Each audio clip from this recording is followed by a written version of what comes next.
اعوذ باللہ من الشیطان الرجیم، بسم اللہ الرحمن الرحیم۔ خیران عزیز، السلام علیکم ورحمۃ اللہ وبرکاتہ۔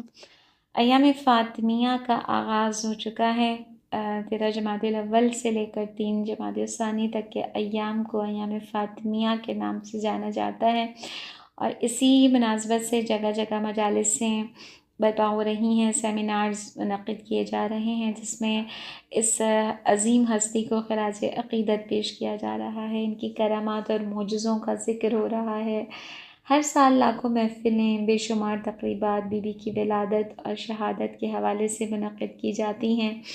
ان کی مصیبتوں پر گریہ وزاری اور ان کے دشمنوں سے نفرت اور اظہار بیزاری کیا جاتا ہے۔ اس کے علاوہ بے شمار کتابیں لکھی جا چکی ہیں اس بی بی کے شان میں، ان کی مدح میں بہت سی شاعری، بے شمار منقبتیں لکھی جا چکی ہیں، پڑھی جا چکی ہیں۔ اور آج اس زمانے میں بالخصوص جو سوشل میڈیا کا دور ہے، تو کثرت سے اس عظیم ہستی سے متعلق معلومات لوگوں تک پہنچ رہی ہیں۔ بنت رسول کو، شہزادی کونین کو، مادر حسنین کو، خاتون جنت کو کثرت سے ان کی شخصیت اور حالات زندگی کو زیر بحث لایا جا رہا ہے، مختلف حوالوں سے تذکرہ کیا جا رہا ہے، اور فی الحقیقت جتنا بھی تذکرہ کیا جائے کم ہے، حق ادا نہیں ہو سکتا۔ فضائل زہرا کا انسان جتنی بھی جتن کر لے حق ادا نہیں کر سکتا۔ عزیزان، اگر ہم تمام بشری کاوشوں کو دیکھیں جو علمی سطح پر کی گئیں، تاریخی سطح پر کی گئیں، قلمی کاوشیں جو محققین نے کی، زبانی کاوشیں جو ہمارے علماء و ذاکرین کرتے ہیں، خود ہماری عوام اپنے جذبات و احساسات کا اظہار کرتی ہے، لیکن ان تمام چیزوں کے باوجود ہمیں بی بی کی وہ معرفت حاصل نہیں ہے جو ہونی چاہیے۔ ان کی عمیق شخصیت کے بارے میں ہماری معلومات جو ہیں وہ بہت سطحی اور محدود۔ غرض یہ کہ اتنا سب کچھ کرنے کے بعد بھی وہ پہلو جناب سیدہ کی حیات طیبہ کا جو اقبال چاہتے ہیں نظر آ جائے، وہ نہیں آتا۔ اس پہلو کو ابھی ہم آگے چل کر بیان کریں گے انشاءاللہ۔ یہ وہی پہلو ہے جو خدا کے مد نظر ہے۔ اللہ تبارک و تعالیٰ کی رضا اس میں ہے کہ حضرت فاطمہ کو اسوہ بطول پہچانا جائے، حضرت زہرا کو اس عنوان سے جانا جائے۔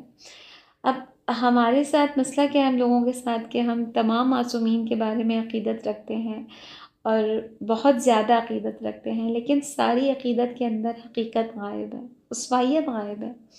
اور یہی سب سے بڑی وجہ ہے کہ اس وقت مذہبی دنیا کی جو مشکلات ہیں وہ کم نہیں ہو رہی ہیں کسی بھی طرح۔ کیوں؟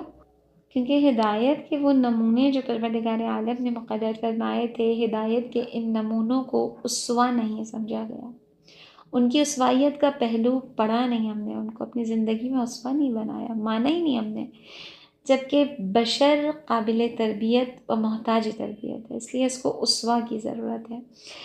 اسوہ سے مراد ایک ایسا انسانی نمونہ جس کے اندر تمام انسانی فضائل و کمالات بدرجہ اتم موجود ہوں، جو سوچ میں کامل ہو، جو فکر میں کامل ہو، جو صفات میں کامل ہو، اعمال میں کامل ہو، جو تمام پہلوؤں سے کامل ہو، درجہ کمال تک پہنچ جائے۔ اللہ تبارک و تعالیٰ نے یہ اسوے اسی لیے مقرر کیے ہیں۔ نبی کریم صلی اللہ علیہ وآلہ وسلم نے اسی لیے فرمایا تھا کہ میں تم میں 2 چیزیں چھوڑے جا رہا ہوں، قرآن اور میرے اہل بیت، ان سے متمسک رہو گے تو کبھی گمراہ نہیں ہوگے۔ میرے عزیز، یہ اہتمام خدا ہے تاکہ ایک مکتب کی تعلیمات اس مکتب کے پیروکاروں کے لیے آسان ہو جائیں۔ اسوہ یعنی ایک مکتب کی مجسم عملی تصویر۔